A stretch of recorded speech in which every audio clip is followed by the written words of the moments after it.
Muy buenas tardes, docente. Mi nombre es Josué Melgarejo Acevedo. Soy alumno de técnico superior universitario en urgencias médicas y dándole seguimiento a la evidencia de evaluación de unidad, hablando sobre la fractura de pelvis y hablando sobre fractura de extremidades inferiores, tanto como luxación, esguinces y fracturas, ¿vale? El tema es uno de los, me imagino que son de los más amplios y más comunes en nuestra carrera, porque la mayoría de los pacientes de trauma que nosotros manejamos, sí, se ven involucrados tanto como trauma de cráneo, trauma torácico, ¿sí? Y te dice que un 80% de los incidentes de trauma se refieren a lo que es trauma pélvico. Entonces, aunque sea la cinemática del tramo o el mecanismo de lesión sea no significativo o significativo, siempre puede verse acompañado con una posible lesión de pelvis. Puede o no puede ser una lesión significativa. La fractura de pelvis tiene una etiología, ¿sí? Depende mucho sobre la cinemática del trauma o el intercambio de energía que se ve involucrada en las lesiones. ¿Por qué? El intercambio de energía un ejemplo, cuando una persona es atropellada, ¿sí? Depende mucho también del vehículo que la atropelló y a la velocidad que venía. Porque no va a tener las mismas lesiones un paciente atropellado por un vehículo sedán que por una camioneta tipo pick-up. ¿Por qué? Porque ahí varía mucho la altura del vehículo, la altura del paciente, ¿sí? Y la velocidad involucrada, ¿vale? Se pueden dividir entre lesiones de alta y baja energía. Y depende del tipo de intercambio o la cinemática del trauma, ¿sí? Podemos encontrar o deducir posibles lesiones. En las fracturas de pelvis, en algo más resumido, se dividen en fractura estable y fractura inestable. ¿Cómo podemos determinar cada una de ellas? En las situaciones de trauma, en los lugares, ¿sí? Una pelvis estable se puede manejar como dolor local, ¿sí? Al tacto. Puede ser intenso y preciso, ¿vale?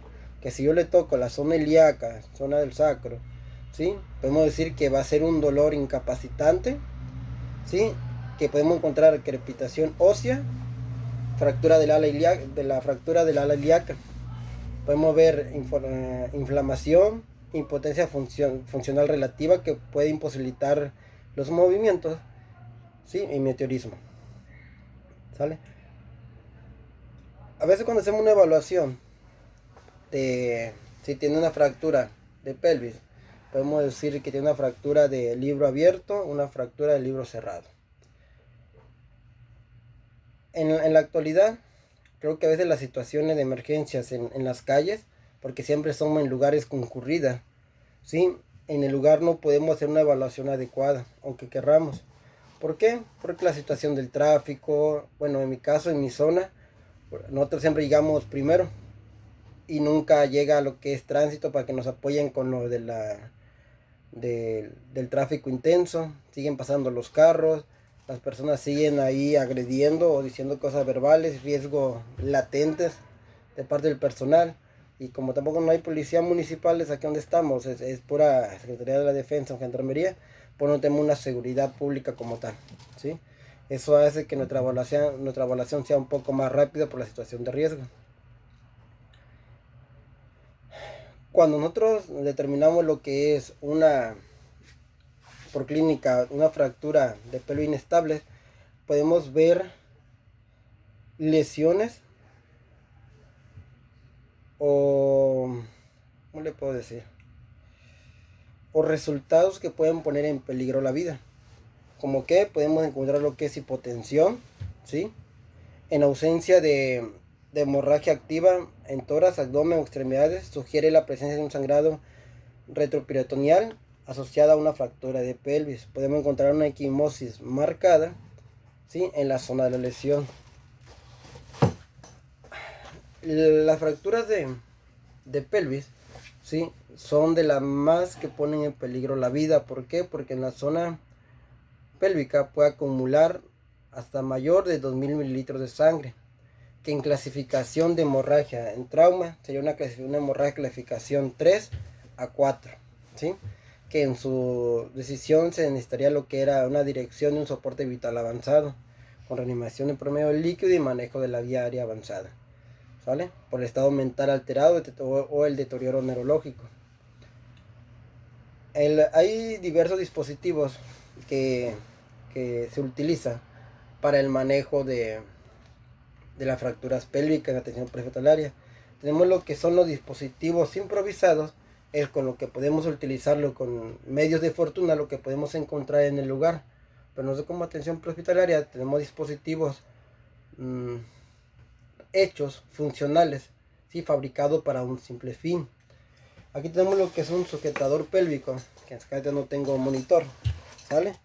Este sujetador pélvico hace la función de inmovilizar la zona pélvica. Cuando nosotros hacemos un levantamiento o movimientos funcionales para evitar el movimiento pélvico, se hace un levantamiento en bloque, aproximadamente 5 centímetros del suelo entre 3 personas, ¿vale? Se hace un levantamiento en bloque, se mete lo que es la tabla rígida junto con el sujetador pélvico. ¿Para qué? Para realizar y evitar movimientos innecesarios. Este inmovilizador pélvico va a la zona del sacro y a la ilíaca. Este solamente tiene una sola guía que se inserta en un seguro, ¿sí? Que va con el paciente. Hay diferentes medidas dependiendo el paciente que vamos a atender. Hay tanto como adultos y pediátricos, ¿sí? Esta zona tiene que ir a la altura de la zona ilíaca y se aprieta gentilmente pero a la vez fuerte para reducir los movimientos pélvicos, ¿sí? Esto haciendo la reducción a la altura del sacro y de la zona ilíaca, ¿vale? Y evitar el movimiento a la altura del ilio y de la pubis, ¿sí? Porque si hay señal de libro abierto, va a haber un desplazamiento, va a haber un acortamiento de extremidades, ¿sí? Que va a haber signo claro de fractura del libro abierto, ¿sale? Que es desplazamiento, ¿sí? A la parte hacia arriba, ¿sí? Que digo que la fractura de pelvis puede ser varias fracturas en una sola. Si es por aplastamiento, va a haber fractura de zona ilíaca, fractura púbica, fractura del ilio, desplazamiento púbica de los nervios púbicos, ¿sí? Bueno, ¿vale? Entonces, como referencia, hay otras que son como estas mismas, que traen unos sujetadores, como unos tipos de hilos. Tú agarras, lo pones y tú lo jalas hacia arriba, ¿sí? Perdón, hacia abajo, y eso hace que se compacte en automática. Pero por los recursos que no tenemos en todas las delegaciones, pues no tenemos ese tipo de inmovilizadores pélvicos, ¿vale? Lo más común que podemos encontrar son estos tipos rústicos, ¿sí? O en su caso, el de vendaje, se hace con un vendaje del 30 y es un vendaje de doblez. Son aproximadamente 6 doblez que se tiene que realizar. Se pone la primera capa, se junta la segunda y se hace la fijación. Se jala la siguiente, se hace la tracción, queda por debajo y subes el siguiente vendaje hacia el otro lado inverso, haciendo que quede entrelazado cada tipo de venda, ¿sale? Y haciendo una fijación pélvica. No es muy funcional, ¿por qué? Porque como es un vendaje, es una venda, pierde elasticidad durante el tiempo o el traslado del paciente. Y cuando lleguemos al lugar, posiblemente ya llegue flojo, ¿sí? Es funcional, sí, pero no es recomendable. Estos son los recomendados, porque son hechas de un material rígido, que no se dobla y por medio de contactel evita que se desprenda, ¿sí? En la fractura de extremidades inferiores, ¿vale? La mayor causa de fracturas es de alto energía o de baja, dependiendo de la lesión. Las extremidades inferiores, ¿sí? Como tanto como fémur, rótula, tibia, peroné y parte del pie, ¿sí? Son muy afectados cuando son atropellados, cuando son choques frontales, ¿sí? En su caso de las fracturas pélvicas son cuando son choques laterales, fractura de zona ilíaca, ¿sí?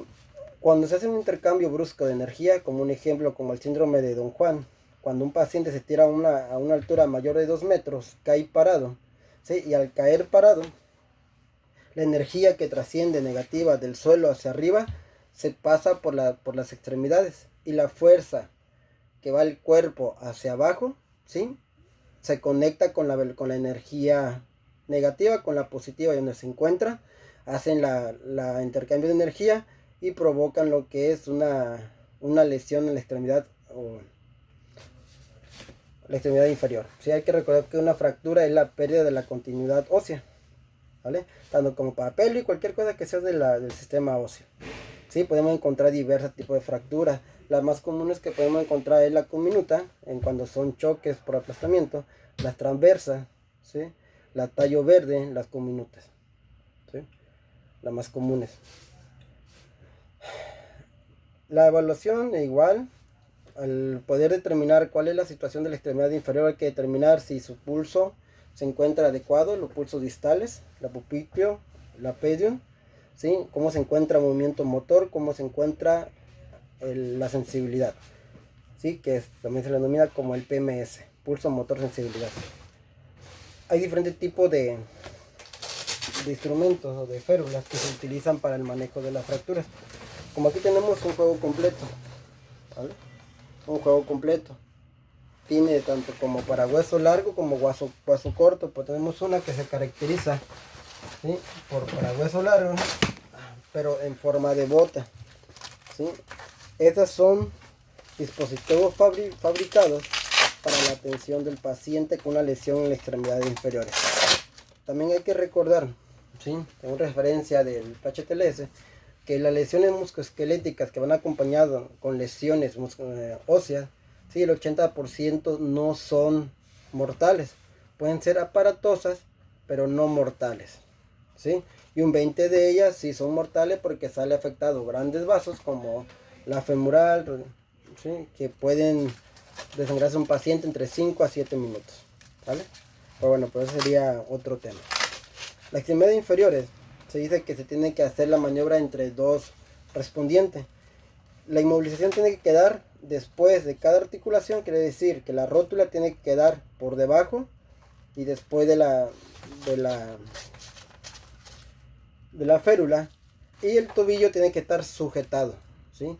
Ninguna inmovilización de férula rígida tiene que quedar por debajo de la articulación, siempre tiene que quedar por arriba de la articulación.